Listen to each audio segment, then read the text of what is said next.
Welcome to the Deep Dive. This is where we take a whole stack of information, really sift through it, and pull out the most important nuggets for you. That's right. And today we're doing a really crucial deep dive. We're looking at Russia's current geopolitical landscape. Yeah, going beyond just the daily headlines about Ukraine, we're drawing a lot from Muki Tenenbaum's insights on El Observador International. He really connects a lot of dots. He does. Our mission today, really, is to unpack this complex web, Russia's relationships, its internal dynamics. And the surprising details, the stuff that often gets lost in all the noise. Exactly. It's a fascinating look, honestly, at the challenges and the strategies shaping, one of the world's most talked about nations. And what's so useful about Tenenbaum's analysis is how he pulls together such different strands, military tactics, economic pressures, shifting alliances. It gives you that holistic view. Precisely, a holistic view of Russia's position right now. So throughout this, we're not just looking at what's happening, but why it matters. Exactly, giving you that broader context, a deeper understanding of Russia's place in the world today. Russia's engagement in the Ukraine war, a multifaceted overview. Okay, so let's unpack this first big piece, the war with Ukraine. Tenenbaum really hammers this home. It's the absolute center of Russia's global relations right now. Undeniably, it's the main sticking point, isn't it? With NATO, with Europe, the U.S. Everything revolves around it. It's consuming, obviously international attention, but also just staggering amounts of Russian resources. Immense resources. And if you put that in the bigger picture, Tenenbaum really emphasizes the financial strain. He talks about immense sums of money just pouring into this war effort. Which naturally makes you ask, how sustainable is this, long term, especially given the other economic pressures they're facing, which we'll get into. Right. It's not just a military fight. No, it's an economic marathon, really. Right. Requires incredible fiscal endurance from Moscow. And then there's the human cost. Tenenbaum's details on this are, they're striking, especially Russia's approach to manpower. Yeah, he points out the huge demographic advantage Russia has, like triple Ukraine's population, maybe more. Right. And he argues this lets Russia just throw endless soldiers into the fight, almost like lives are expendable. It sounds brutal when put like that. It is. And here's a really wild detail Tenenbaum highlights. North Korea, apparently supplying something like 80% of Russia's ammunition. 80%? That's huge. Huge. And not just ammo. Tens of thousands of soldiers, too, reportedly. And Tenenbaum's assessment is stark. He says many of them end up practically all dead. Wow. So it's not just weapons, it's actual bodies being sent from North Korea. A direct human contribution. From a very unexpected but increasingly vital ally, it seems. And this contrasts so sharply with Ukraine's situation. Tenenbaum describes them as bleeding out. Yeah, relying more and more on older soldiers, right? Even up to 60 years old. Exactly, because their younger population is just being, decimated or displaced. They're fighting for their existence, their land, their independence. It unifies the people. But in Russia, Tenenbaum notes, for the average person in Moscow, St. Petersburg, life mostly goes on. The war isn't really felt day to day. Unless there's a direct hit, like on an airport or a base. Right. Otherwise, there's this big disconnect between the front lines and daily life for many Russians, and that, shapes how each country sees the war, how they mobilize, how they sustain it. Okay, another really compelling aspect Tenenbaum gets into is the nature of the warfare itself. He basically says this is a war of drones. Fundamentally, yeah. He paints this picture of the front line as a no man's land, or maybe more accurately, a land of drones. The land of drones. What was the figure? 80% of casualties. An astonishing 80% of both Ukrainian and Russian casualties are inflicted by drones. That's a massive shift from traditional soldier-on-soldier combat. It really changes the battlefield, doesn't it? Turns it into this, remote-controlled war zone. It completely redefines warfare, raises huge questions about where it's all heading, and Tenenbaum differentiates the types, the cheap, single-use ones. Some costing just $100 for Ukraine, he said. Yeah, incredibly cheap. Versus the more sophisticated, returnable ones like Israel uses. And Russia, he points out, they struggled initially with drones. But they've caught up now. They've ramped up significantly. They're manufacturing those Iranian Shahed drones locally now, which shows how quickly military industries are adapting to this new reality. So tactically, what does this drone focus mean? Tenenbaum describes this Russian strategy. It sounds pretty ingenious, actually. Maybe a bit devious. Sending out decoys. Exactly. Huge numbers of cheap, non-electronic decoy drones alongside the real armed ones, like 100 real drones with 900 fakes. Wow. Just to confuse the radar and overwhelm defenses. Right, but it's more than just numbers. He calls it an electronic war. Russia's using electronic warfare systems. To jam GPS, mess with communication frequencies, spoof targeting data. Yeah, basically trying to make the airspace totally chaotic for Ukrainian drones, making it almost impossible for them to operate or even track what's coming at them. So it's this complex game of electronic cat and mouse, played out with hardware and signals. A huge effort by Russia to control those skies. Okay, but all this costs money. A lot of money. And Tenenbaum flags a big domestic issue for Russia, inflation, over 10% annually. Which, he points out, is basically unheard of for most Russians. They're used to, relatively speaking, decades of economic stability. Right, he jokes it's low for Buenos Aires, but for Russia, it's a big deal. It signifies real underlying economic stress hitting people's daily lives. So how are they managing to fund this war, especially with all the sanctions? Well, Tenenbaum explains there are severe limits, like on withdrawing money or buying dollars, but it's not a full corralito, like Argentina had. Not total banking lockdown? No, they mainly rely on oil and gas sales. Some European countries, like Spain, he mentions, still buy Russian gas. But most of the oil. Most of it's going on to what Tenenbaum calls the black market. China and India are the biggest buyers, he says, for both Russian and Iranian oil. So this kind of shadow trade network is keeping them afloat. It's absolutely central to their economic survival, their ability to get around Western sanctions. And here's the really critical takeaway from Tenenbaum on this. As long as those oil sales keep flowing. Russia has the money to fund the war, and Putin can basically hold out for what Putin can hold out. Which isn't a short-term thing in Tenenbaum's view. He suggests the war can last 5 more years from Russia's perspective. Yeah, it points to a long-game strategy, more about endurance and attrition than a quick win. It really shows their strategy for getting around sanctions, relying on these key partners who are willing to keep trading, even if it's, off the books. And Tenenbaum adds another layer here. He says Russia adapted quickly. They realized, okay, if you bomb one drone factory, they'll just build 100 more somewhere else. Or 500 more. This dispersed production makes it super hard to cripple their war machine in a traditional way. And the crucial point Tenenbaum makes is Ukraine's disadvantage here. Right. Ukraine doesn't really have the offensive weapon that needs to hit back effectively inside Russia. Because giving Kyiv those kinds of weapons is seen as too provocative. Risks Russian nuclear threats. Exactly. It basically ties Ukraine's hands in some ways, letting Russia keep up this costly but for now sustainable war effort. 2. Trump's ultimatum and the power of secondary sanctions. Now, Tenenbaum brings up a really interesting recent development. Trump's 50-day ultimatum to Russia, demanding a ceasefire. Right, with a threat of sanctions if they didn't comply. And Tenenbaum suggests Trump thought Putin was, pragmatic? That he'd agree to give up some territory in Ukraine to end it quickly? Yeah, it seems like it was a gamble based on maybe a misreading of Putin's mindset or his situation. Because Putin's reaction, according to Tenenbaum, he read it completely differently. Not as strength, but as a sign of Trump's weakness. Or maybe just that Trump wasn't serious. Which really makes you think, how do leaders interpret these kinds of moves?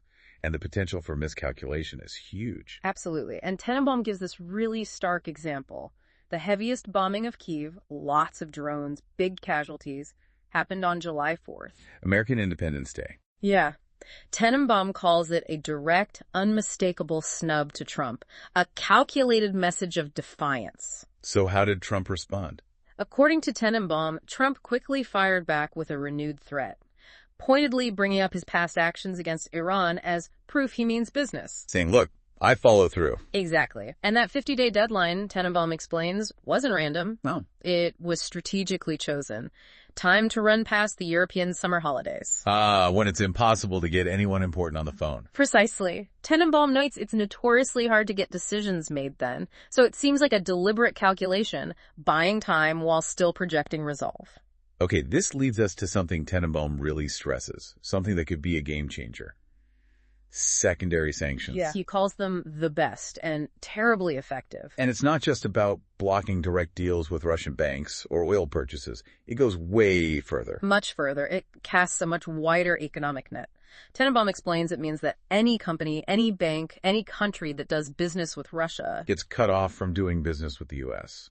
Exactly. He gives the example of a Turkish bank. If it handles a transaction for a Russian bank, boom, that Turkish bank is barred from dealing with U.S. banks and, crucially, from using U.S. dollars anywhere, globally. Which for an international bank is Devastating. It's an existential threat. Cuts them off from the dominant global currency and financial system. And Tenenbaum uses the oil example to show the potential impact. Like, if India keeps buying Russian oil, The U.S. could slap, say, 100% tariffs on all Indian exports to the U.S., not just oil-related stuff, everything. which he says would be like the death of any export for countries like India or China that rely heavily on the U.S. market. It's a massive financial chokehold, forces nations into an almost impossible choice.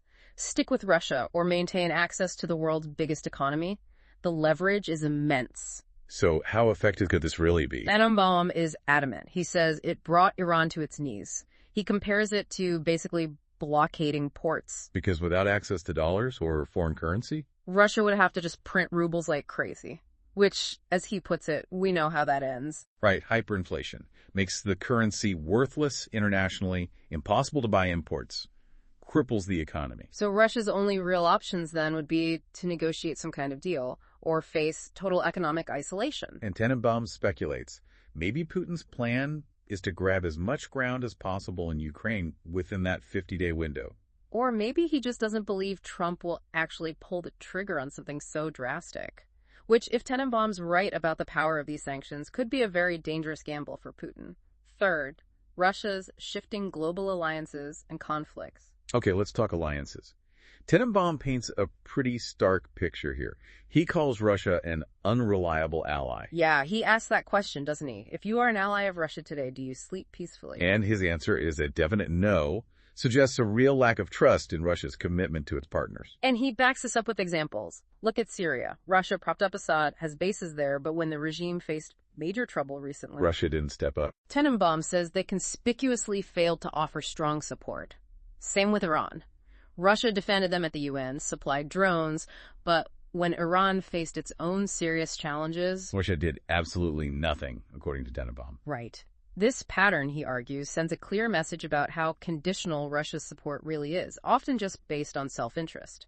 And he gives Putin's reported reason for not helping Iran against Israel, which is quite something. Fear of Israel's AI. Yeah, fear that Israel would share its fabulous artificial intelligence with Ukraine, creating a massive tech problem for Russia on the battlefield. So Tenenbaum's take is Putin basically threw Syria and Iran under the bus out of pragmatic self-interest, prioritizing his own war effort over alliances. That seems to be the implication. Abandon them due to fear of a technological threat. Which really makes you wonder, what message does that send to other potential allies? Tenenbaum says China especially read it like this, meaning Beijing noticed Russia's lack of loyalty. So it doesn't just damage existing relationships, it makes it harder for Russia to build new, reliable alliances down the road. Tarnishes their reputation. Now here's another twist Tenenbaum discusses. Russia's relationship with Azerbaijan. He calls it an uncomfortable fight. And Azerbaijan's such a unique case, isn't it? Shia Muslim, like Iran, but enemies with Iran. Right. And also enemies of Armenia, who Russia used to back. Yeah. But Armenia felt abandoned by Russia. And is now leaning towards the U.S., Tenenbaum says. It's a real reshuffling of alliances in Russia's neighborhood. Azerbaijan itself is important. Former Soviet Republic, big oil producer. Strong ties to Turkey, strong ties to Israel, even military ties there. And Tenenbaum mentions this incident. Russia arresting Azerbaijani citizens during a culture week in Moscow. Yeah, apparently trying to flex its muscles, but it backfired. Tenenbaum says it infuriated Azerbaijan, pushed them further away. So what's the upshot? Azerbaijan borders Russia, isn't in any big bloc. And now they're wary of Russian anger, Tenenbaum suggests. It's a tricky spot for them. He even wonders if Putin is using this conflict partly as a distraction. A distraction from other problems, like Ukraine or the economy. Potentially. A way to shift focus. It leaves Azerbaijan walking a tightrope between Russia and its growing ties to the West. Okay, what about the biggest relationship? China. Tenenbaum calls it conflictive and based on dependency. Definitely dependency. Russia needs China to buy its oil, especially now with Western sanctions. And needs China to supply goods Russia can't get elsewhere. Exactly. And more of that trade is happening in yuan, not dollars, which just deepens Russia's reliance on Beijing. It clearly positions Russia as the junior partner. Despite the public face of a strong alliance. Right. And Tenenbaum mentions that unconfirmed report about a supposed Chinese defector. With documents outlining a plan for China to influence Russia if Putin falls. Maybe help the Communist Party take over. Yeah. Tenenbaum stresses it's unverified, but the fact that such a scenario is even discussed, he says, highlights the underlying tensions and the mistrust. Even within the supposed partnership, everyone's playing the long game. So Tenenbaum asks, who are Russia's real strategic allies now? He names one definitively. North Korea. Suggests a deep, perhaps desperate military and political connection there. And beyond North Korea. He says all the BRICS countries sympathize with Russia. Lists Lula's Brazil, Iran, China, India. Suggests a kind of shared alignment, maybe based on economics or anti-Western sentiment. But even within BRICS, it's not smooth sailing. No, Tenenbaum points out things are not very comfortable. That threat from Trump cutting off U.S. imports for any country backing a non-dollar BRICS currency that creates real friction. It shows the ongoing power of the dollar. Absolutely. Limits how much real solidarity there can be within BRICS. So, okay, beyond the core allies or sympathizers, Tenenbaum has this category of semi-allies. Right. Brazil, India, who also buys lots of Russian weapons, which is an interesting dynamic. Turkey, a NATO member, which Tenenbaum finds particularly noteworthy. Definitely. And Hungary, Slovakia. And then there's another group he calls Suruha countries. What does that mean exactly? It's a Spanish term, kind of like scavenger, someone grabbing scraps out of necessity. He applies it to Cuba, Nicaragua, Venezuela. Implying they're partners more out of desperation or sheer opposition to the West, rather than actual strength or strategic alignment. That seems to be the idea. Allies of last resort, maybe. Hey. 4. Russia's distinctive diplomatic style and internal stability. Let's talk about how Russia operates on the world stage. Tenenbaum has a pretty blunt take. He calls Russia the great factory of fake news. Yeah, she says it's their main tool for shaping opinions, managing narratives in all sorts of wars, military, economic, ideological. Suggests a really deliberate, large-scale information manipulation strategy. And putting this in context, Tenenbaum kind of dismisses the UN as irrelevant here, just a hodgepodge, he says. But NATO and the EU countries. They're the real problem for Russia, especially with their support for Ukraine. Their unrestricted support, yeah. And Russia's tried to counter that with various tactics, cutting off gas, nuclear threats. Also some attempts at traditional diplomacy, but less effective. Seems so. Tenenbaum feels they rely much more on coercion, which maybe shows limited soft power, a preference for force. Which leads to another pretty profound insight from Tenenbaum.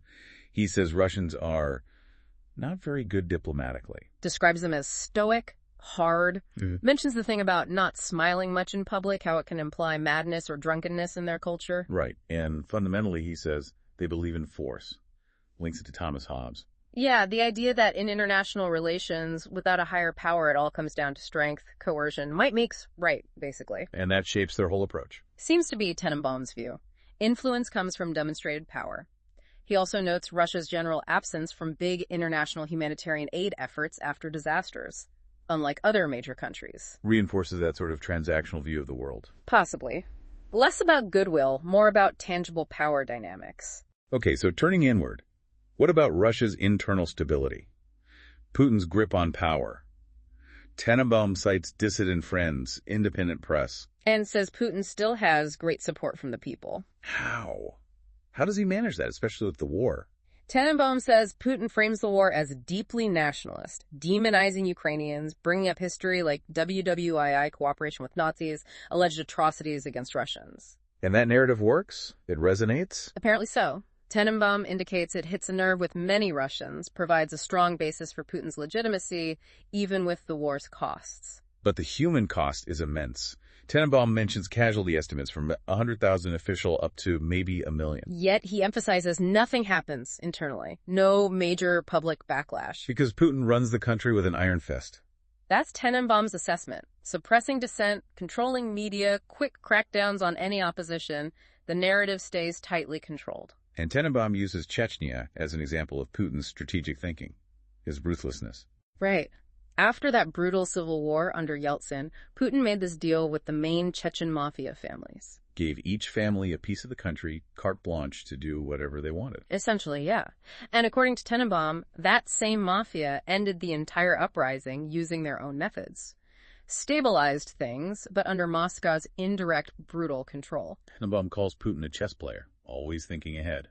Shows his pragmatic, often ruthless approach to consolidating power and dealing with internal threats.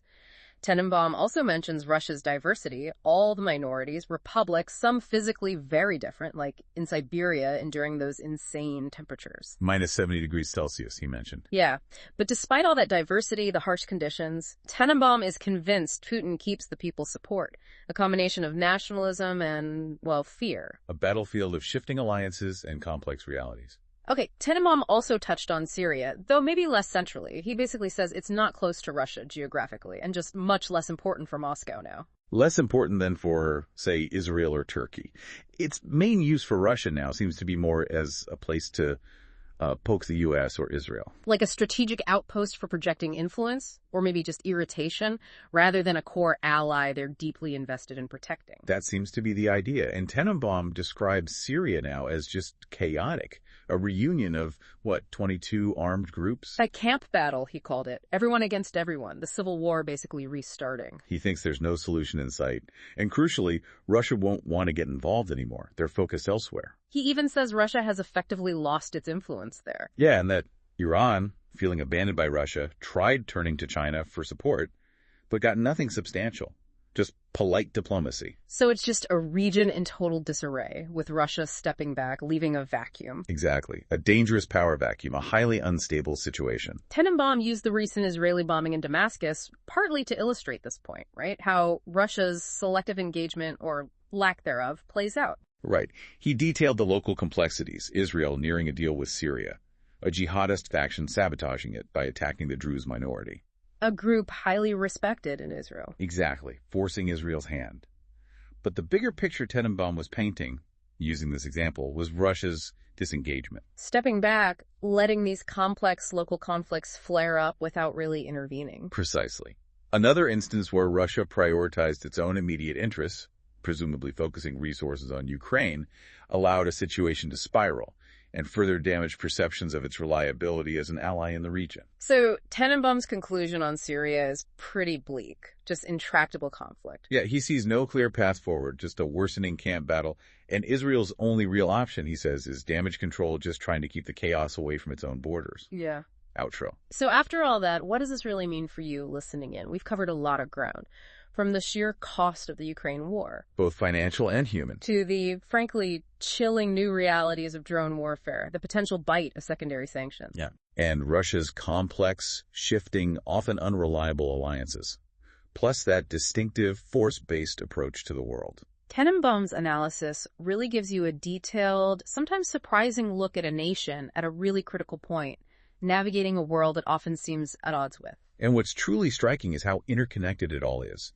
You know, the domestic support for Putin Tenenbaum described, the battlefield tactics, the power plays in the Middle East. Every piece affects the next. Absolutely. Tenenbaum really weaves those threads together, showing this intricate global web and how these forces are shaping the world you live in. And one thing Tenenbaum kept coming back to was that Russian worldview, that almost Hobbesian belief that things only work by force. Yeah, this fundamental idea that power, real strength, coercion.